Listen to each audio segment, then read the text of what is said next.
Hello friends, வணக்கம். பாருங்கள், நம்மளோட அடுத்த ப்ராடக்ட் வந்து ரெடி பண்ண போகிறேங்க. முட்டி வலி, கால் வலி, கை வலி இருக்கவங்கெல்லாம் அதுக்கு வந்து ஆயில் ப்ரிப்பேர் பண்ணி கொடுக்க சொன்னாங்க. பாருங்கள், அதுக்கு வந்து பாட்டில் வந்து நான் ரெடி பண்ணிட்டேன். இது வந்து 100 ml பாட்டிலும் வாங்கிட்டு வந்தோம். ஹேர் ஆயில் பாட்டில் வந்து ஹோல்சேலாக நாங்கள் வாங்கும்போது இதுவும் வாங்கிட்டு வந்துட்டேங்க.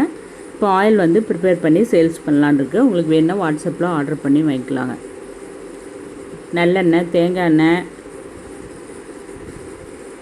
ஆமணுக்கு எண்ணெய் 3 கலந்து நான் அந்த முடக்கத்தான் தலை எல்லாம் கலந்து ஆயில் வந்து ப்ரிப்பேர் பண்ணுறேங்க. நீங்கள் கை வலி, கால் வலி இருக்கிறவங்கெல்லாம் அது வந்து ஆயில் வந்து நீங்கள் அப்ளை பண்ணி வச்சுக்கிட்டிங்கன்னா போதும். அந்த ரத்தக்கட்டெல்லாம் வந்து கிளியர் ஆகுதுங்க, நல்லாயிருக்கும். குதிங்கால் வலியெல்லாம் சில பேருக்கு ரொம்ப வலி இருக்கும். அதுக்கு இந்த ஆயில் வந்து யூஸ் பண்ணிக்கிட்டிங்கன்னா சூப்பராக இருக்கும். பாருங்கள், ஹேர் ஆயில் பாட்டில் இந்த தடவை இந்த மாடல் மாற்றிட்டேங்க. 3 ஹெர்பல்ஸ் கலந்து நான் அந்த ஆயில் வந்து ப்ரிப்பேர் பண்ணுறேங்க. முடக்கத்தான் தலை, பிரண்டை, இன்னும் 2 ஹெர்பல்ஸ் எல்லாம் கலெக்ட் பண்ணி நான் ஆயில் வந்து ப்ரிப்பேர் பண்ணுறேங்க. உங்களுக்கு வேணால் நீங்கள் வாட்ஸ்அப்பில் ஆர்டர் பண்ணி வாங்கிக்கலாம். ஹேர் ஆயில் ரெடி பண்ணி அது மூவிங் நல்லாயிருக்கு. அடுத்தது இது கேட்டிருக்காங்க, ரெடி பண்ண போகிறேங்க. Okay, thank you.